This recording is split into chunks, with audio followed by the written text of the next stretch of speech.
জামাতের আমির ডক্টর শফিকুর রহমান একসময় জাসদ ছাত্রলীগ করতেন। কেউ কেউ বলছেন জাসদের মতাদর্শ বাস্তবায়ন করতে কৌশলে তাকে জামাতের নেতৃত্বে এনেছে। উনি ছাত্র জীবনে ছাত্রলীগ করতেন, এটা ঠিক।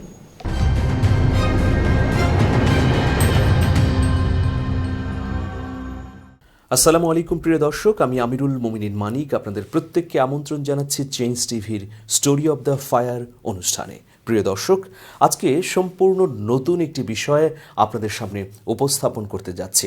হঠাৎ জাসদের গণবিপ্লব করার পরিকল্পনা এবং জামাত দখলের উদ্যোগ, এই বিষয়ে মূলত আলোচনা শিরোনাম শুনে আপনাদের মনের মধ্যে খটকা লাগতে পারে, আবার রহস্যের গন্ধও পাওয়া যাচ্ছে। প্রিয় বন্ধুরা, হ্যাঁ, এই বিষয়টি আমি খোলাসা করতে চাচ্ছি। সাম্প্রতিক সময়ে সামাজিক যোগাযোগ মাধ্যমে একটি আলোচনা ছড়িয়েছে যে জাসদ ছাত্রলীগের প্রাক্তন নেতাকর্মীরা এবং জাসদের প্রাক্তন নেতাকর্মীরা মিলে একটি গণ অভ্যুত্থান বা গণবিপ্লব করার প্রচেষ্টা চালাচ্ছেন। তারা তলে তলে বা অন্তরালে সংগঠিত হচ্ছেন সব রাজনৈতিক দলে থাকা জাসদের নেতাকর্মীরা, যাতে একটি এক প্ল্যাটফর্মে আসতে পারেন সে উদ্যোগও গ্রহণ করা হয়েছে। এর মধ্য দিয়ে জাসদ চাচ্ছে বাংলাদেশে নতুন করে একটি বিপ্লব সংগঠিত করতে। এই বক্তব্য কতটুকু সত্য বা এই ধরনের বক্তব্যের মাধ্যমে আসলে কী ধরনের মেসেজ এই সমাজকে দেয়া হচ্ছে, সেই বিষয় নিয়েই আমি কথা বলতে চাই। প্রিয় বন্ধুরা, মুক্তিযুদ্ধের পরে 1972 সালে জাসদ তারুণ্যদীপ্ত একটি সংগঠন হিসেবে বাংলাদেশের মানুষের কাছে আবির্ভূত হয়। সেই সময় সরকার বিরোধী প্রধান রাজনৈতিক দল হিসেবেও জাসদ নাম কুড়িয়েছিল। আর জাসদের ছাত্র সংগঠন জাসদ ছাত্রলীগ বৈজ্ঞানিক সমাজতন্ত্রের স্লোগান দিয়ে অসংখ্য তরুণের মনে বিপ্লবের স্বপ্ন বুনে দিয়েছিল।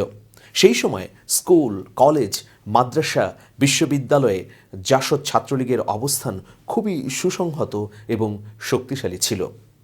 72, 73, 74 এই সালগুলোতে জাসদ যখন মারমুখ হয়ে উঠেছিল সরকারের বিরুদ্ধে, তখন সরকারও জাসদের বিরুদ্ধে কঠোর হস্ত হয়েছিল। প্রিয় বন্ধুরা, আপনারা জানেন সরকারের রক্ষী বাহিনীর বিপরীতে জাসদ তৈরি করেছিল গণবাহিনী। কিন্তু জাসদ সংঘাতের আত্মঘাতী পথ বেছে নেবার কারণে ধীরে ধীরে বিলুপ্তির পথেই এগিয়ে গেছে। 1975 সালে নানা ঘটনার মধ্য দিয়ে যখন বাংলাদেশ এগিয়ে গেছে, জাসদ বসে থাকেনি, কিন্তু জাসদ ব্যর্থ হয়েছে, আর ঘুরে দাঁড়াতে পারেনি। জিয়াউর রহমানের শাসনকাল এবং 80-র দশকের প্রথম দিকে জাসদ ভেঙে যায়। ছিন্ন বিচ্ছিন্ন জাসদের নেতাকর্মীরা ওই সময় বাংলাদেশ সমাজতান্ত্রিক দল বাসদে যোগ দেয়। আবার জাসদও কয়েকটি খণ্ডে বিভক্ত হয়। এই মুহূর্তে জাসদ 3টি ভাগে বিভক্ত: হাসানুল হক ইনুর নেতৃত্বে জাতীয় সমাজতান্ত্রিক দল জাসদ, আসম রবের নেতৃত্বে জাতীয় সমাজতান্ত্রিক দল জেএসডি এবং শরীফ নুরুল আম্বিয়ার নেতৃত্বে বাংলাদেশ জাসদ। বর্তমানে এই 3টি জাসদ রাজনৈতিকভাবে কাজ করছে। জাসদ তার সামান্য অস্তিত্ব নিয়ে বাংলাদেশে টিকে থাকলেও সবচেয়ে বড় বিষয়টি হলো বিভিন্ন রাজনৈতিক দলে জাসদ এবং জাসদ ছাত্রলীগের নেতাকর্মীরা যুক্ত হয়ে এই সময়ে বড় নেতৃত্ব পেয়েছেন এবং অনেক রাজনৈতিক দলের বিভিন্ন জায়গায় নেতৃত্ব দিচ্ছেন খুব শক্তিশালীভাবে। সামাজিক যোগাযোগ মাধ্যমে যে প্রচারটি ছড়াচ্ছে সেটি হচ্ছে জাসদের প্রাক্তন নেতাকর্মীরা এর সঙ্গে জাসদ ছাত্রলীগের নেতাকর্মীরা যুক্ত হয়ে একটি প্ল্যাটফর্ম তৈরি করতে চান। সেই প্ল্যাটফর্মের মধ্য দিয়ে তারা বিপ্লবের প্রস্তুতি নিচ্ছেন। এই প্ল্যাটফর্মটা আসলে কি? এর মধ্য দিয়ে আমরা অনুসন্ধান করে দেখেছি বিভিন্ন রাজনৈতিক দলে জাসদ এবং জাসদ ছাত্রলীগের যে নেতাকর্মী রয়েছে তাদেরকেই মূলত এক ছাতায় আনবার উদ্যোগ গ্রহণের কথা বলা হয়েছে সামাজিক যোগাযোগ মাধ্যমে ছড়িয়ে পড়া ওই প্রচারণায়। আমরা জানি বিএনপিতে অসংখ্য জাসদ নেতা রয়েছে। বিশেষ করে একজনের নাম বললে আপনারা চিনবেন, গয়েশ্বরচন্দ্র রায়, স্থায়ী কমিটির সদস্য। তিনি জাসদ ছাত্রলীগের নেতা ছিলেন। আওয়ামী লীগে শীর্ষস্থানীয় নেতাদের মধ্যে একজনের নাম যদি বলি, শাহজাহান খান, সাবেক নৌপরিবহন মন্ত্রী, এবং তিনি জাসদের ডাকসাইটে নেতা ছিলেন। জাসদ ছাত্রলীগ করতেন, পরবর্তীতে তিনি জাসদে যোগ দেন। শুধু তাই নয়, 1972 থেকে 1975 এই সময়কালে জাসদের হয়ে শাহজাহান খান গুরুত্বপূর্ণ ভূমিকা পালন করেন। প্রিয় বন্ধুরা, আরেকটি তথ্য আপনাদের জানা থাকার কথা, তারপরেও দিচ্ছি। জাসদ ওই সময়ে রাষ্ট্রীয় ক্ষমতা দখল করতে যেমন মরিয়া হয়েছিল, ঠিক তেমনি ভারতের বিরুদ্ধেও পদক্ষেপ গ্রহণ করে তারা ভারতীয় দূতাবাসে হামলা করেছিল। এইসব ঘটনা হয়তো ইতিহাসে হারিয়ে যাচ্ছে বা বিস্তৃতির অন্তরালে চলে যাচ্ছে, কারণ এখন যে তিনটি জাসদ রয়েছে তারা নিভু ভাবে টিকে আছে। কিন্তু জাসদ এবং জাসদ ছাত্রলীগের অসংখ্য নেতাকর্মী বিএনপি, আওয়ামী লীগ, জামাত সহ অন্যান্য রাজনৈতিক দলে প্রভাবশালী অবস্থায় রয়েছেন। এবার ইসলামী দলগুলোর মধ্যে জামাতের কথা যদি আসি, তাহলে আমরা দেখব জামাতের আমির এবং সেক্রেটারি জেনারেল দুজনেই জাসদ ছাত্রলীগের নেতা ছিলেন। এই তথ্যটি অনলাইনে চাউর হবার পর একদল সাংবাদিক অনুসন্ধান করলে কেঁচু খুঁড়তে সাপ বেরিয়ে আসে। কেমন? জামাত ইসলামের নেতৃত্ব নির্বাচিত হবার পর জামাত গণমাধ্যমে যে প্রেস বিজ্ঞপ্তি পাঠিয়েছিল, সেখানেই জামাতের আমির ডাক্তার শফিকুর রহমান এবং সেক্রেটারি মিয়া গোলাম পারোয়ারের রাজনৈতিক ব্যাকগ্রাউন্ড হিসেবে জাসদ ছাত্রলীগের পরিচয় উল্লেখ করা আছে। প্রিয় বন্ধুরা, আমরা যদি জামাতের আমির ডাক্তার শফিকুর রহমানের ছাত্র জীবনের সময়টা অনুসন্ধান করি, তাহলে কি দেখব? মৌলভীবাজারের কুলাউড়া উপজেলার ভাটেরা গ্রামে জন্মগ্রহণ করেন ডাক্তার শফিকুর রহমান। ডাক্তার শফিকুর রহমানের আপন চাচাতো ভাই রেজওয়ান আলী, তিনি মুক্তিযুদ্ধে চট্টগ্রামে যুদ্ধরত অবস্থায় শহীদ হন। 1973 সালে বরমচাল উচ্চ বিদ্যালয়ে পড়াশোনা করতেন ডাক্তার শফিকুর রহমান। ওই স্কুলে পড়াকালীন তিনি জাসদ ছাত্রলীগের সঙ্গে জড়িয়ে যান।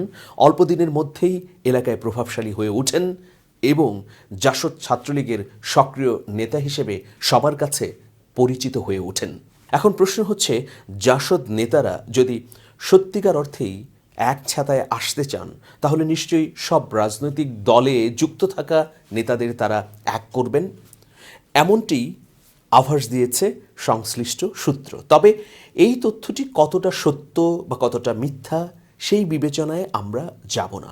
আমরা আজকে বলতে চাই যে জাসদের সেই বৈপ্লবিক চেতনা বা সক্ষমতা রয়েছে কিনা। এটিও কয়েকটি অনলাইন মাধ্যমে ছড়িয়েছে যে জাসদ শুধু বিভিন্ন প্রচলিত রাজনৈতিক দলের মধ্যে থাকা নেতাদের সংগঠিত করবে না, জামাতের মধ্যে থাকা দুই প্রধান রাজনৈতিক নেতৃত্ব ডাক্তার শফিকুর রহমান এবং মিয়া গোলাম পরোয়ারকে নিয়েও তারা বাংলাদেশে একটি গণবিপ্লবের প্ল্যাটফর্ম করতে চান। প্রিয় বন্ধুরা, এটিকে আমরা প্রথমত আষাঢ়ে গল্প হিসেবেই বিবেচনা করে নিচ্ছি, তবুও ইতিহাসের দিকে একবার চোখ বোলাতে চাই। আমরা দেখেছি রুশ বিপ্লবের সময় কি হয়েছে, অথবা ইরান বিপ্লবের সময়। 1979 সালে ইরানের যখন বিপ্লব সংগঠিত হয়, তার আগে দীর্ঘ সময় ধরে ইমাম খোমেনির নেতৃত্বে ইরানের জনগণের মধ্যে কাজ করা হয়েছিল। ফলে 1969 সালে যখন ইমাম খোমেনি ডাক দেন, তখন সমাজের বিভিন্ন স্তর থেকে মানুষ এসে বিপ্লবী কর্মকাণ্ডের সঙ্গে যুক্ত হতে থাকে এবং তৎকালীন শাহের বিরুদ্ধে শক্ত প্রতিবাদ উচ্চকিত করে। বিপ্লবী সংগঠনগুলোর একটি পন্থা হচ্ছে, তুমি সমাজের সকল প্রতিষ্ঠানে ঢুকে যাও, রাজনৈতিক দলে যুক্ত হও, কিন্তু যখন বিপ্লবের ডাক আসবে তখন একই লাইনে সারিবদ্ধ হয়ে বিপ্লবের পক্ষে আওয়াজ তোলো। এটি হচ্ছে সমাজতান্ত্রিক বা অন্যান্য বিপ্লবী সংগঠনের মূল কর্মকৌশল বা মর্মকথা। এখন আমরা যদি সেই মর্মকথাকেই সামনে রাখি, তাহলে আওয়ামী লীগের মধ্যে যেসব জাসদ নেতাকর্মী রয়েছেন, অথবা বিএনপির মধ্যে, অথবা জামাতের মধ্যে ডাক্তার শফিকুর রহমান সহ আরও যারা জাসদের প্রাক্তন নেতাকর্মী রয়েছেন, তারা কি এই এক প্ল্যাটফর্মে এসে সংঘবদ্ধ হয়ে বাংলাদেশের গণবিপ্লব সংগঠিত করতে পারবেন? এটি কি সম্ভব? এই বিষয়ে প্রশ্ন করা হয়েছিল সাবেক জাসদ ছাত্রলীগের ডাকসাইটে নেতা ডাকসুর ভিপি মাহমুদুর রহমান মান্নার কাছে। চলুন শুনে আসি তিনি কি বলেন। জামাতের আমির ডক্টর শফিকুর রহমান একসময় জাসদ ছাত্রলীগ করতেন। কেউ কেউ বলছেন জাসদের মতাদর্শ বাস্তবায়ন করতে কৌশলে তাকে জামাতের নেতৃত্বে এনেছে। জাসদের মতাদর্শ বাস্তবায়ন করতে জামাতের আমিরকে ব্যবহার করা হচ্ছে। কেউ কেউ মনে করছে এটা। ওই কেউ কি জামাত এখন কত বড় পার্টি, তারা কত বেশি এস্টাবলিশ, সেই তুলনায় জাসদ কতখানি একদম ছিন্নপত্রের মতো। জাসদের আদর্শ বাস্তবায়ন করার জন্য জামাতের আমি কাজ করবি, এগুলো কি কোনো কথা নাকি? এগুলো না। উনি ছাত্র জীবনে ছাত্রলীগ করতেন, এটা ঠিক। আমিও তো তখন চট্টগ্রাম ছিলাম, তার সাথে আমার দেখা টাকাও হয়েছে। কিন্তু এখন এটা আপনাকে বলার পর এটা আপনি বলবেন, তাহলে বোঝা যায় তাহলে নাগরিক ঐক্যের আদর্শ বাস্তবায়ন করার জন্য এই জামাত কাজে লেগেছে। প্রিয় বন্ধুরা, আরেকজনের মন্তব্য আমরা জানতে চাই। সাবেক জেলা জজ এবং সুপ্রিম কোর্টের সাবেক রেজিস্ট্রার জনাব ইকতেদার আহমেদ, তিনিও এই প্রসঙ্গে একটি নিজস্ব ব্যাখ্যা দিয়েছেন। সেই ব্যাখ্যাটাও আমরা জানব। তিনি একসময় ছিলেন জাসদ ছাত্রলীগের নেতা, এখন জামাতের আমির। এটাকে আপনি কিভাবে দেখেন? অনেকে বলেন তিনি সমাজতান্ত্রিক আদর্শ বাস্তবায়নে কৌশলে জামাতে কাজ করছেন। এটা তো ধরেন এটা হয়তো কি কৌশলে করছে, বা রাজনীতি তো সবার জন্য উন্মুক্ত। একজন ধরেন এখন আওয়ামী লীগ করছে, উনি বিএনপিতে চলে যেতে পারেন, একজন বিএনপি করছে, তিনি আওয়ামী লীগে চলে আসতে পারেন। আর আমরা বাংলাদেশে এরকমও দেখেছি যে একই পরিবারের এক এক ভাই, 3 ভাই বা 4 ভাই, এক এক ভাই হয়তো এক এক দল করছে। এবং বাংলাদেশে আমরা দেখেছি যে বাংলাদেশের স্বাধীনতা আন্দোলন চলাকালীন সবাই তো আওয়ামী লীগ এবং ছাত্রলীগ করতো। তারপরে হয়তো এই যে কিছু ছিল হলো যে ন্যাপ, ন্যাশনাল আওয়ামী পার্টি করতো। পরবর্তীতে দেখা গেল যে ন্যাপের জনসমর্থন একদম কমে গিয়েছে। এরপরে দেখলাম যে বাংলাদেশ স্বাধীনতা পরবর্তী জাসদের বেশ জনসমর্থন ছিল, তারপরে দেখা গেল যে জাসদেরও জনসমর্থনের হ্রাস পেয়েছে। প্রিয় বন্ধুরা, ঘটনা যাই হোক, বিভিন্ন সময়ে মানুষের আদর্শ পরিবর্তন হয়, এটা আমরা জানি। বিভিন্ন সময়ে মানুষের আদর্শ পরিবর্তন হতেই পারে। এটা চিন্তার কারণে, কর্মপন্থার কারণে, কৌশলের কারণে, অথবা সুবিধার কারণেও হতে পারে। আবার এমনও ঘটনা ঘটে, আদর্শ থেকে ফিরে এসে কিছুদিন এই আদর্শে কাজ করার পর পূর্বের আদর্শে ফিরে যাওয়ার ঘটনা। সাধারণত গোয়েন্দা সংস্থাগুলো বা বৈপ্লবিক সংস্থাগুলো এই কাজটি করেন। নিজের মূল আদর্শকে লুকিয়ে বর্ণচোরার আচরণ ধারণ করে তিনি একটি সংগঠনে বড় হয়ে যান। এরপর তার পূর্বের সংগঠনের বা পূর্বের চেতনাকে বাস্তবায়ন করেন সেখানে। এভাবে বিভিন্ন বিপ্লবী এবং চরমপন্থী সংগঠন যারা আন্ডারগ্রাউন্ডে কাজ করেন, তারা এই কর্মপন্থা বা কর্মকৌশল গ্রহণ করেন। এখন জাসদের এই যে সাবেক নেতাকর্মীরা যারা একসময় ছাত্র সংগঠন করতেন এবং মূল সংগঠন করতেন, তারা সংগঠিত হয়ে বাংলাদেশে গণবিপ্লব করবেন বা একটি প্ল্যাটফর্ম তৈরি করবেন, যে প্ল্যাটফর্মের মধ্য দিয়ে বাংলাদেশকে নতুন জায়গায় নিয়ে যাবেন, এও কি সম্ভব, নাকি এটি আশারই গল্প? প্রিয় দর্শক, আপনাদের কাছেই বিবেচনার ভার দিলাম। ভালো থাকবেন, শুভেচ্ছা নিরন্তর। Zafran. Amazing hair regain spray. Stop hair loss within 3 days. 3 inches hair growth within 1 month. Grow new hair within 2 months. আমার মতো ঝলমলে ও লম্বা চুল পেতে চাও? ট্রাই করো জাফরান hair growth therapy. To get the original Zafran oil, don't forget to scan QR code of the security card. Collect today and try it. আপনার গুরুত্বপূর্ণ অর্জন এবং কাজগুলো সম্পর্কে সবাই কি অবগত? ব্যক্তিগতভাবে আপনার অথবা আপনার প্রতিষ্ঠানের সুনাম ও সমৃদ্ধি ছড়িয়ে দিতে আপনার পাশে রয়েছে web kingdom. Design, graphics design, motion graphics, professional photography, videography, Facebook ad, paid campaign সহ আপনি পাচ্ছেন নানাবিধ সেবা। বর্তমান সময়ে ফেসবুক, ইউটিউবের মতো চমৎকার মাধ্যমের বিকল্প আর কিছুই নেই।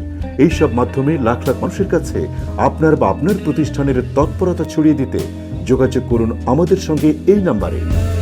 আমরা কাজ করছি বিশ্বস্ততার সঙ্গে, তাই আমাদের সঙ্গে রয়েছে Marie Stokes Bangladesh, highway police, Hamdard Bangladesh, one pharma, drug international সহ অসংখ্য প্রতিষ্ঠান। আপনার ফেসবুক এবং ইউটিউব ব্যবস্থাপনা বা ক্যাম্পেইনের জন্য আমরা সব সময় রয়েছি শতভাগ সক্রিয়।